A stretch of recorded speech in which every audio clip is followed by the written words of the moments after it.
It's the news Tyrese wanted. He's going to college. Not just any college, but the state university near the town where his grandparents live. He's always had a dream of going to college, but because he was an average student, he wasn't sure he would be accepted, and money was a factor. But this letter was proof that he was on his way to fulfilling his dream of becoming a veterinarian. Dr. Tyrese Williams. It sounds good. This letter is good news for him and for his mother and younger brother and sister. He's the first to go to college. Tyrese isn't the only one getting such a letter. Thousands more, just like him, are getting similar correspondence all over the country. These acceptance letters get these future students closer to social and economic mobility, making them proud, contributing citizens, and giving them the chance of making their mark in the world. Although he doesn't know it, Tyrese and others can thank Justin Smith Morrill for their opportunities. Morrill didn't have the chance to attend college, and he wanted to make sure no other child was denied such an opportunity. After many attempts to move the country toward a better educational system, in 1862, the United States Congress finally passed and President Lincoln signed into law what has become known as the Morrill Act. The Morrill Act granted each state the proceeds from the sale of public land that could be used to establish colleges designed to teach agriculture, military tactics, and the mechanical arts, as well as classical studies. This way, members of the working class could obtain a liberal and practical education. These were colleges accessible to all, but especially to the sons of toil.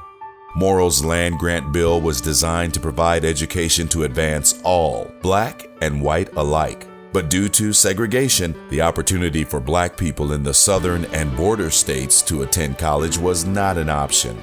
To correct this discrimination, Justin Morrill developed what became known as the Second Morrill Act.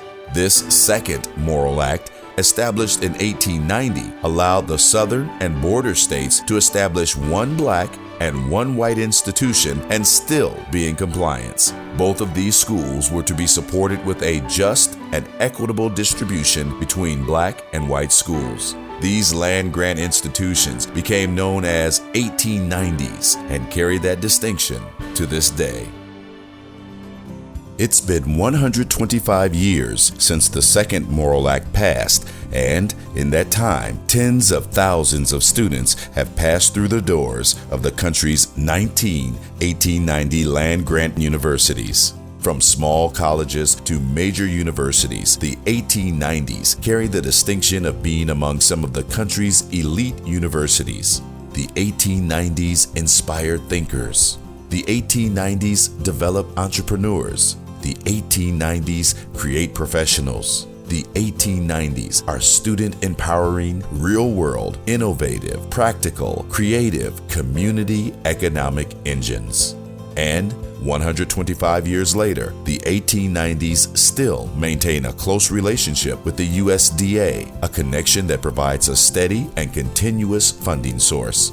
But if the Second Morrill Act was only about educating students, then the 19 1890 universities would be indistinguishable from the country's other historically black colleges and universities. Land-grant universities also have a mission to help solve the problems and concerns plaguing communities. They are also called to share that information in a format that is easily understood by even the common man. They have a mission to conduct research and to extend that knowledge to the community.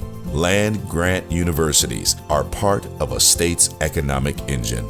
This country's 1890 land-grant universities take pride in knowing that they provide relevant and distinctive teaching, discovery, and engagement programs that address the priorities and challenges of the global society for a broad spectrum of students. This is particularly important for first-generation college students and those who have limited opportunities. The 1890s can also address nutrition-related health disparities of underserved and other populations with an emphasis on obesity prevention and other wellness-focused programs.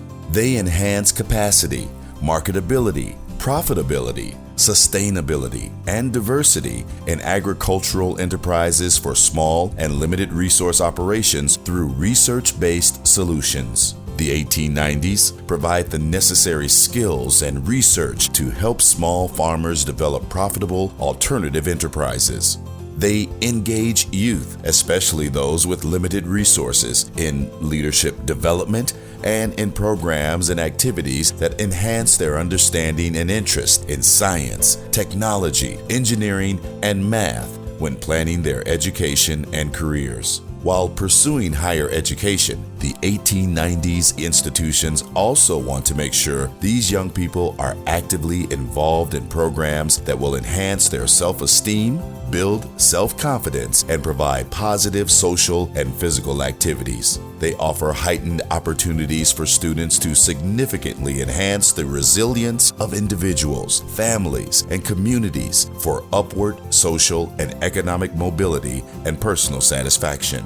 Through the cooperative extension model, these colleges and universities can provide programs to develop and expand national and international access to sufficient, safe, and nutritious food, as well as ensure that this knowledge is passed on. The 1890s can engage individuals and communities in environmental stewardship and in the sustainability, management, and enhancement of natural resources.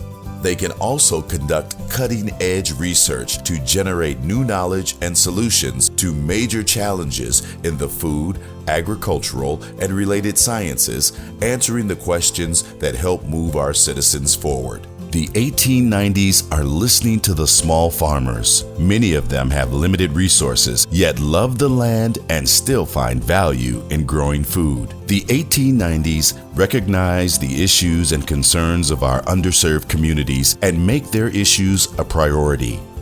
Yes, we have our place, and we are proud to continue to provide solutions and innovations to address global priority issues. We recognize our historical significance as land-grant universities. It is now 125 years later, and we know we still have an obligation to provide access and enhance opportunities. We want to make sure that Tyrese and others have the opportunities they deserve to attend college, prepare themselves for the world of work, and make positive contributions to the global community. We are the 1890 land-grant universities. We celebrate the accomplishments of the past 125 years, and we prepare for an exciting future as we continue our mission of providing access and enhancing opportunities.